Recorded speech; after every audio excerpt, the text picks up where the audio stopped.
नमस्कार साथियों, शिखर competition classes के ऑनलाइन प्लेटफॉर्म पर एक बार पुनः आपका हार्दिक स्वागत है। जैसा कि आपको पता है कि एसएससी जीडी की वैकेंसी आ रही है और जिसके लिए आपको लगातार प्रैक्टिस करते रहना चाहिए। तो हम लोग प्रैक्टिस पेपर ही करा रहे हैं जिसमें मैथ का पोर्शन जिसमें 20 क्वेश्चन आते हैं उसको हम लोग हल करेंगे। तो आज प्रैक्टिस सेट 6 है। इसमें मैथ के 20 क्वेश्चन जो हैं उनको हम लोग एक तरफ से हल करेंगे। क्वेश्चन नंबर 1 है, यदि n की वैल्यू n बराबर √6 प्लस √3 है तो 1/n की वैल्यू क्या होगी, है ना। तो आप लोग ध्यान से देखें, 1/n की वैल्यू हो जाएगी 1/√6 प्लस √3, यही तो लिखेंगे। और इसमें क्या है, जब इस फॉर्म में लिखा होता है तो हमेशा हर के कॉन्जुगेट यानी संयुग्मी से गुणा कर देंगे।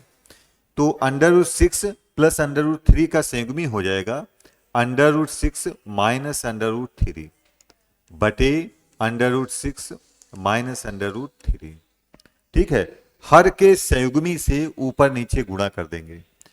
तो फिर देखिए क्या आ जाता है, ऊपर तो वही आ जाएगा √6 माइनस √3 अपान, आपको पता है a प्लस बी और a माइनस बी, ये हो जाता है a square minus B square. तो ऐसे ये लिखा है a प्लस बी और ये माइनस बी, तो इसकी जगह पर हम लोग लिख सकते हैं a square minus B square. तो a की वैल्यू √6 का वर्ग माइनस b की वैल्यू √3 का वर्ग। आपको पता है कि अगर रूट वाली राशि का वर्ग होता है तो रूट हट जाता है। जैसे √6 का वर्ग करेंगे तो अंडर रूट हट जाएगा, केवल 6 बचेगा। और माइनस √3 का वर्ग करेंगे तो अंडर रूट हट जाएगा, केवल 3 बचेगा। तो आपका आंसर आ जाएगा √6 माइनस √3 बटे 3। यही आपका आंसर होगा जो आपका आपके चौथे ऑप्शन में दिया है। ठीक है, इसको आप लोग समझ गए होंगे। अब हम लोग क्वेश्चन नंबर 2 पर आते हैं। क्वेश्चन नंबर 2 है कि 21 plus 22 plus dash dash dash plus 46 तक की संख्याओं का योगफल निकालना है। बीच में प्लस का चिन्ह आया है, तो आप लोग एक बात ध्यान से समझें कि ये समांतर श्रेणी है, किन्हीं भी दो पदों का अंतर क्या है, समान है। तो हम लोग सबसे पहले पदों की संख्या निकाल लेंगे। तो ये बताइए कि 21 से 46 तक टोटल कितने पद होंगे। टोटल पदों की संख्या हो जाएगी 26। टोटल पदों की संख्या कितनी हो जाएगी, 26, है ना। अब आप लोग देखेंगे, एक फार्मूला जानते होंगे, योग बराबर औसत इंटू संख्या। योग बराबर क्या होता है, औसत इंटू संख्या। तो संख्या का मतलब है पदों की संख्या। तो पदों की संख्या पता है आपको कितनी हो गई, 26 गुणे औसत जानते हैं, समांतर श्रेणी में औसत का फार्मूला होता है पहली संख्या प्लस अंतिम संख्या बटे 2। औसत का फार्मूला क्या होता है बोलो, समांतर श्रेणी में पहली संख्या 21 हो जाएगी, अंतिम संख्या 46 हो जाएगी बटे 2। तो औसत इंटू संख्या हो जाएगी, हल कर लेंगे 2 से, ये 13 हो जाएगा। जोड़ देंगे 67 इंटू 13, गुणा करा देंगे तो इस प्रकार आपका आंसर आ जाएगा 13 सते 91 और 13 छंग 78 और 9 87। तो 871 आपका आंसर होगा। तो इस प्रकार सेकंड ऑप्शन जो है वो बिल्कुल सही है। ठीक है, उम्मीद है कि आप लोगों को समझ में आ गया होगा। ये फार्मूला आप लोग याद रखिएगा। क्वेश्चन नंबर 3 पर आते हैं। 68 के कितने धनात्मक गुणनखंड ये पूछा है। तो 68 को हम लिख सकते हैं 1 गुणे 68, और क्या लिख सकते हैं 2 गुणे 34। 3 से तो ये डिवाइड होगा नहीं, 4 से अगर डिवाइड कर दें तो आ जाएगा 17 चक्कू 68। और 68 किसी संख्या से नहीं कटेगा। 68 स्वयं से कटेगा, 1 से कटेगा, 2 से कटेगा, 34 से कटेगा, 4 से कटेगा, 17 से कटेगा। तो धन ये सारे क्या हैं, धनात्मक हैं। गिन लेते हैं 1 2 3 4 5 6, तो टोटल 6 होंगे। तो इस प्रकार इसके धनात्मक गुणनखंड कितने हो जाएंगे, 6। इस प्रकार थर्ड ऑप्शन आपका बिल्कुल सही है। क्वेश्चन नंबर चार देखते हैं, इसमें लिखा है 330 से 450 के मध्य कितनी संख्याएं हैं जो 7 और 9 दोनों से विभाजित है। तो जब दोनों से विभाजित पूछेगा तो हम लोग क्या करेंगे, दोनों संख्याओं का लासा निकालेंगे। तो 7 और 9 का लासा हो जाएगा, एलसीएम कितना हो जाएगा बोलो, 63। जब संख्याएं आपस में ना कट रही हों तो उनका गुणनफल ही उनका लासा होता है। तो इनका लासा कितना हो जाएगा बोलो, 63। अब हम लोग क्या करेंगे, पहले 450 को 63 से भाग करेंगे, उसके बाद 330 को 63 से भाग करेंगे और बिना दशमलव लगाए हल करेंगे। तो ये भाग जाएगा 7 बार, लगभग 7 बार लगेगा। और इसमें कितनी बार पहाड़ लगेगा बोलो, 5 बार। दशमलव में नहीं लिखेंगे, पूरा पूरा कितनी बार जाएगा, इसमें 7 बार, इसमें 5 बार। घटा लेंगे, 7 में से 5 गया, कितना आ जाएगा, 2। तो इस प्रकार आपका आंसर हो जाएगा 2। ठीक है, सेकंड ऑप्शन बिल्कुल सही है। अब हम लोग क्वेश्चन नंबर 5 पर आते हैं। इसमें लिखा है कि 2 का स्क्वायर प्लस 4 का स्क्वायर प्लस 6 का square plus dash dash plus 20 का स्क्वायर, है ना, प्लस 20 का स्क्वायर पूछा है। तो आपको पता है कि सम संख्याओं के वर्गों के योग, इसका फार्मूला होता है, सम संख्याओं के वर्गों के योग का फार्मूला होता है n+1 और n+2 बटे 6। क्या फार्मूला होता है, n+1 n+2 बटे 6। ये सम संख्याओं के वर्गों के योग का फार्मूला है और इसमें संख्याएं समाई। तो n का मतलब है पदों की संख्या, अंतिम पद। तो इसमें पदों की संख्या बताइए कितनी है, 20। अंतिम पद कितने हैं, 20। n का मतलब है अंतिम संख्या। और अगर 20 में एक जोड़ देंगे तो कितना हो जाएगा, 21। और अगर हम 2 जोड़ देंगे कितना हो जाएगा, 22 बटे 6। इसको हल कर लेंगे, 3 दूनी 6, 3 सते 21, 2 दशामन और मल्टीप्लाई कर देंगे, 7 दूनी 14, 7 दूनी 14 और 1 15। तो आपका टोटल कितना आ जाएगा बोलिए, 1540। तो इस प्रकार ये चौथा विकल्प सही है। इसमें आपको वर्गों के योग का फार्मूला याद होना चाहिए। सम संख्याओं के वर्गों के योग का फार्मूला होता है n+1 n+2 बटे 6। n का मतलब है अंतिम पद, तो 20 रख देंगे और वैल्यू निकाल लेंगे। अब हम लोग क्वेश्चन नंबर 6 पर आते हैं। क्वेश्चन नंबर 6 है कि a, b तथा c ने एक कार्य 26,000 रुपए में 26,000 रुपए में लिया। ठीक है, ए तथा बी ने कार्य का 13/9 हिस्सा पूरा करते हैं। तो सी का हिस्सा कितना बताना है, सी का हिस्सा कितना होगा। तो देखिए ए प्लस बी कितना हिस्सा करते हैं बोलो, 9/13 हिस्सा।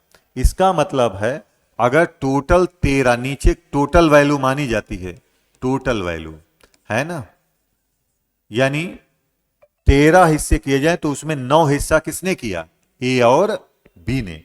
तो सी ने बाकी हिस्सा किया होगा और बाकी हिस्सा बताओ, 13 में से 9 घटा दो, कितने, 4। ठीक है, तो सी का हो जाएगा। तो 13 की वैल्यू दी है, टोटल वैल्यू दी है कितनी, 26,000। तो एक की वैल्यू कितनी हो जाएगी, काट लेंगे 2,000। और हमको सी का पूछा है तो सी की वैल्यू कितनी आ जाएगी, 4। तो उस 4 से डिवाइड कर देंगे, मल्टीप्लाई कर देंगे तो आपका आंसर आ जाएगा 8,000 रुपए। तो यानी 26,000 में सी का हिस्सा हो जाएगा 8,000 रुपए। यानी सेकंड वाला ऑप्शन आपका बिल्कुल सही है। अब हम लोग क्वेश्चन नंबर 7 पर आते हैं। इसमें लिखा है 3 नल ए, बी, सी एक टंकी को क्रमशः 90, 10 और 80 18 घंटे में भरते हैं। तो तीनों नल एक साथ खोल देने पर टंकी को कितने घंटे में भरेंगे। तो इस टाइप के सवाल हमने बताया है। तीनों नल भरते हैं तो सभी के लिए प्लस आएगा, प्लस 90, प्लस का 10 और प्लस का कितना है बोलो, 18। इनका हम लोग एलसीएम ले लेंगे। एलसीएम कितना हो जाएगा, 90, भाग कर देंगे तो ये 1 आ जाएगा, 9 आ जाएगा और 5 आ जाएगा। अब हमको इससे कोई लेना देना नहीं है, जो एलसीएम होता है वो हमारी टंकी की क्षमता होती है, और ये जो आया है ये नल की क्षमता है ना। तो यानी टंकी कितने लीटर की है? 90 लीटर की। ए एक घंटे में कितना भरेगा? 1 लीटर। बी एक घंटे में कितना भरेगा? 9 लीटर। सी एक घंटे में कितना भरेगा? 5 लीटर। तीनों खोले जाएंगे तो 5 और 9 14 और 1 15 भरेंगे। 1 घंटे में 15 लीटर भरेंगे तीनों। भरना कितना है? 90 लीटर। भाग कर देंगे तो 6 घंटे आपका आंसर आ जाएगा। यानी सेकंड ऑप्शन बिल्कुल सही है। पूरी टंकी को भरने में तीनों नल 6 घंटे का समय लगाएंगे।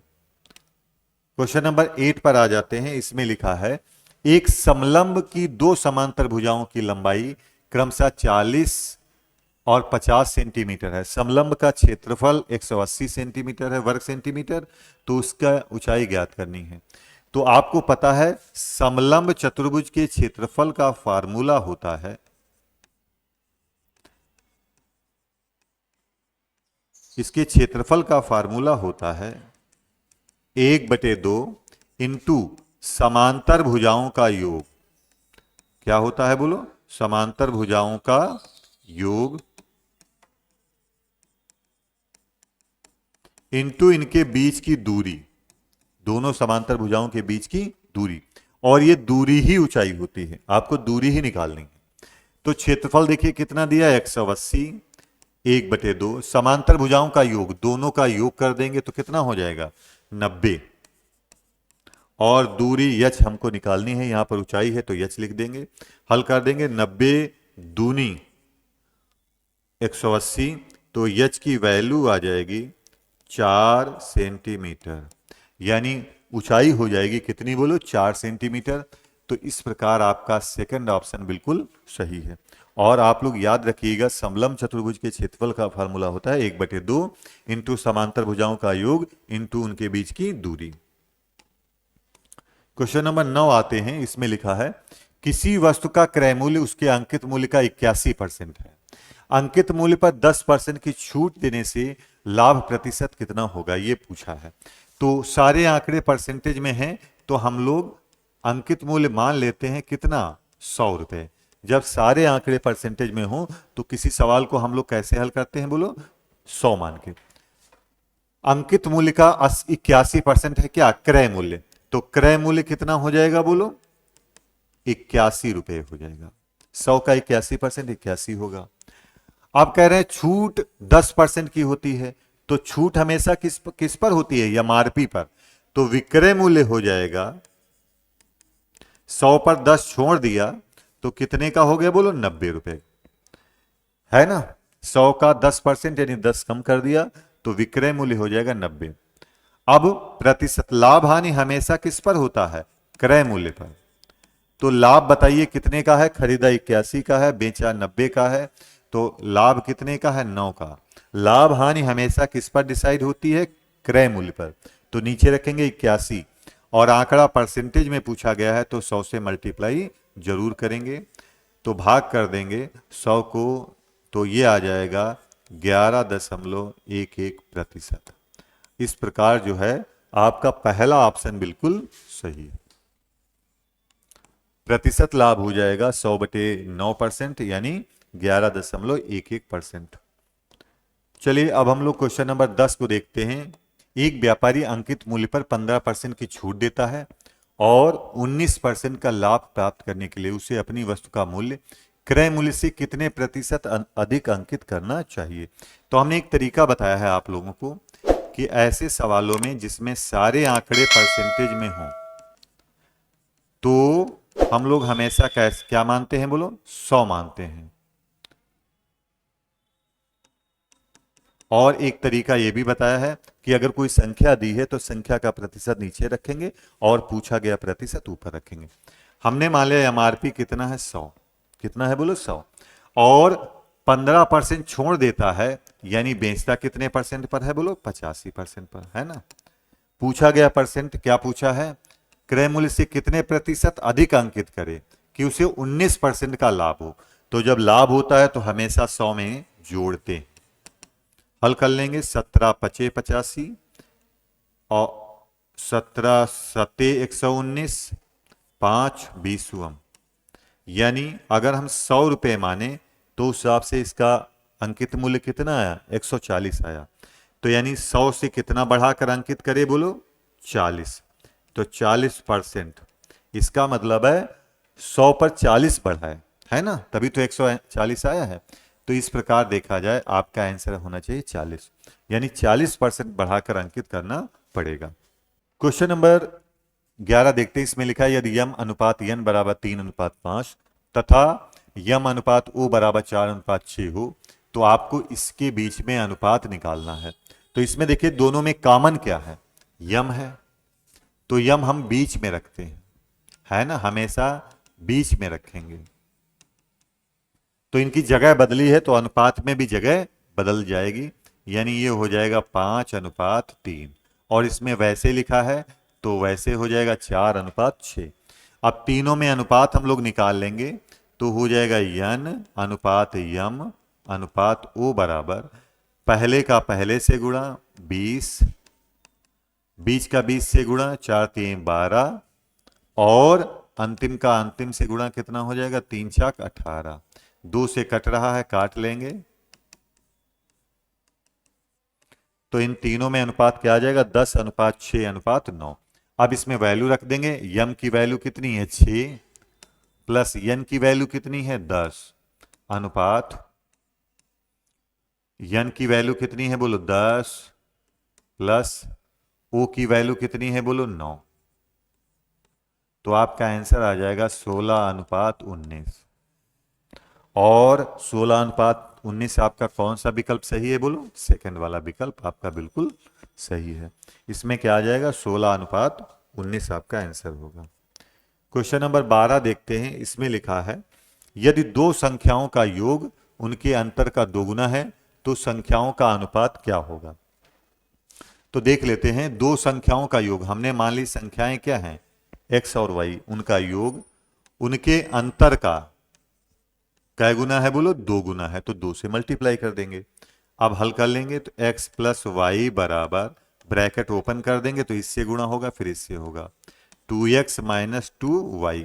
अब क्या करेंगे, इसको इधर ले आएंगे तो x इधर आएगा तो माइनस का हो जाएगा, यानी x बचेगा, और ये इधर आएगा तो जुड़ जाएगा, कितना हो जाएगा 3y। तो y को इधर ले आते हैं तो x बटे वाई बराबर 3/1, जब कुछ नहीं है तो बटे 1 मान लेंगे, तो x अनुपात y क्या हो जाएगा 3:1। इस प्रकार आपका चौथा विकल्प जो है वो बिल्कुल सही है। देखिए, और वैसे डायरेक्ट भी लगा सकते हैं, इनका योग कितना होगा 4, इनका अंतर कितना होगा 2, इसका देखिए दूना है कि नहीं है, तो ये कंफर्म भी हो रहा है कि यही आंसर है। क्वेश्चन नंबर 13 देखते हैं। इसमें लिखा है 19 संख्याओं का औसत 15 है, यदि एक संख्या 25 को भी शामिल कर लिया जाए तो इन 20 संख्याओं का औसत क्या होगा। ठीक है, तो आपको अभी बताया था पहले सवाल में, योग बराबर क्या होता है, औसत इंटू संख्या। क्या होता है बोलो, औसत इंटू संख्या बताया था। इसमें औसत कितना दिया है बोलो 15, और संख्याएं कितनी हैं 19, कितनी है बोलो 19, तो टोटल आ जाएगा कितना बोलो, गुणा कर लेंगे तो 15×9 135, 15×1 15 और 13 285, कितना आ जाएगा बोलो 285। अब इसमें कहा है कि अगर 20 को जोड़ लें तो आपको पता है एवरेज बराबर क्या होता है, टोटल अपान नंबर, औसत बराबर योग बटे संख्या, तब टोटल हो जाएगा। इसमें हम 20 जोड़ लें तो आज 20 नहीं, कितना जोड़ लें बोलो 25, तो 25 जोड़ लेंगे तो टोटल हो जाएगा 310 बटे 20, ये आ जाएगा 15.5। तो इस प्रकार आपका कौन सा आंसर सही है बोलो, थर्ड ऑप्शन जो है 15.5, ये सभी संख्याओं का औसत हो जाएगा।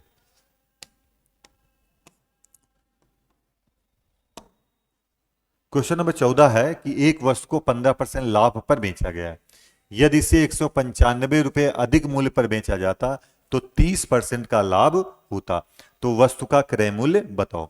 ये आप लोग जानते हैं कि लाभ हानि हमेशा किस पर डिसाइड होता है, क्रय मूल्य पर। लाभ होगा तो 100 में जोड़ेंगे और हानि होगी तो 100 में से घटाएंगे।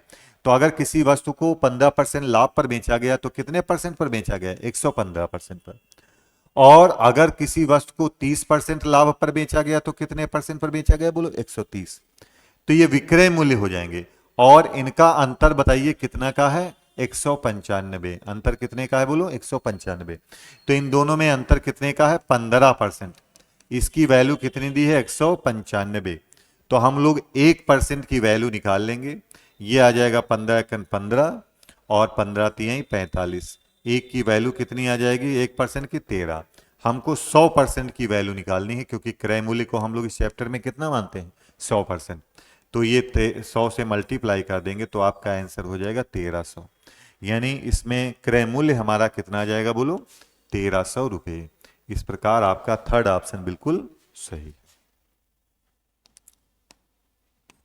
क्वेश्चन नंबर 15 देखते हैं। इसमें लिखा है एक व्यक्ति एक खिलौना 40 रुपए में खरीदा और उसे 60 रुपए में बेचता है तो प्रतिशत लाभ। तो देखिए लाभ हानि हमेशा क्रय मूल्य पर डिसाइड होता है। प्रतिशत लाभ, लाभ कितने का होगा? बोलो 20 का। लाभ हमेशा क्रय मूल्य पर होता है यानी नीचे रखेंगे 40 और आंकड़ा परसेंटेज में पूछा है तो 100 से मल्टीप्लाई कर देंगे और फिर हल कर देंगे तो आपका आंसर आ जाएगा 50%। यानी सेकंड ऑप्शन जो है वो बिल्कुल सही है।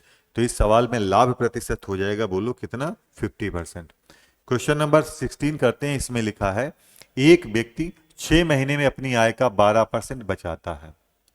ठीक है, यदि वह उतनी ही राशि 4 महीने में बचाना चाहता है तो उसे अपनी मासिक बचत के कितने प्रतिशत बढ़ानी चाहिए?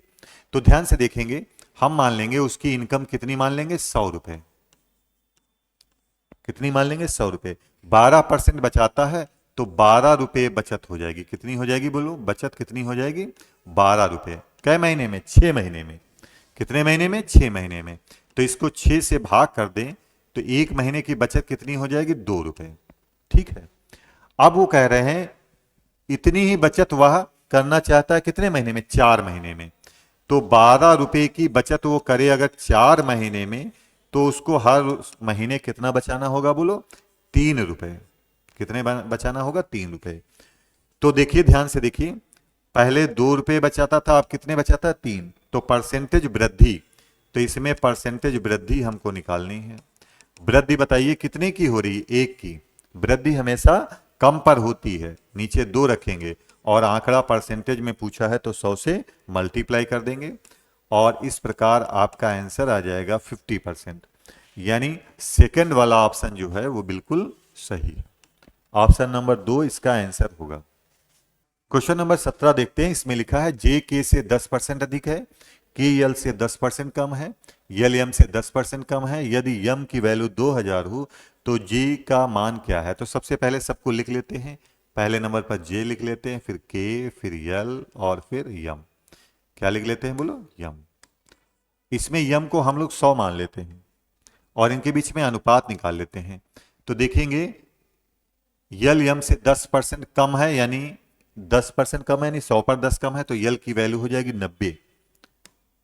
और के यल से 10% कम है यानी इससे 10% कम है तो इसकी 10% इसका 9 हुआ यानी इसकी वैल्यू हो जाएगी 81। कितना कम है? बोलो 9 कम है तो ये आ जाएगा 89.1। कितना आ जाएगा? बोलो 89.1। अब हल कर लेते हैं। इसमें इसकी वैल्यू दी है यानी 100 बराबर दिया है कितना? 2000। तो एक की वैल्यू कितनी हो जाएगी? बोलो 20। एक बराबर 20। हमको निकालना है जे की वैल्यू तो इससे मल्टीप्लाई कर देंगे और गुणा करा लेंगे तो आपका आंसर आ जाएगा 1782। कितना आ जाएगा? बोलो 1782। तो इस प्रकार आपका थर्ड वाला ऑप्शन जो है वो बिल्कुल सही है। क्वेश्चन नंबर 18 देखते हैं। इसमें लिखा है एक 3 किलोमीटर प्रति घंटा की गति से चलने वाली रेलगाड़ी एक टेलीफोन के खंभे को पार करती है। यदि रेलगाड़ी की लंबाई 900 मीटर है तो रेलगाड़ी खंभे को पार करने में कितना समय लगी? तो समय बराबर होता है दूरी बटे चाल। कौन सा फॉर्मूला लगाएंगे? समय बराबर दूरी बटे चाल। इस केस में दूरी का मतलब है ट्रेन की लंबाई। तो ट्रेन की लंबाई कितनी है? बोलो 900 मीटर। और चाल कितनी है? बोलो 3 किलोमीटर प्रति घंटा। तो 3 किलोमीटर प्रति घंटा है तो ये चाल 3 किलोमीटर प्रति घंटा रखेंगे। अब इसमें देखिए काटपीट नहीं संभव है क्योंकि दूरी मीटर में है और चाल किलोमीटर प्रति घंटा में है। तो किलोमीटर प्रति घंटा को मीटर प्रति सेकंड में बदलने के लिए हम लोग कितने से गुणा कर देते हैं? 5/18 से। कितने से गुणा कर देंगे? 5/18 से। अब हल कर लेते हैं।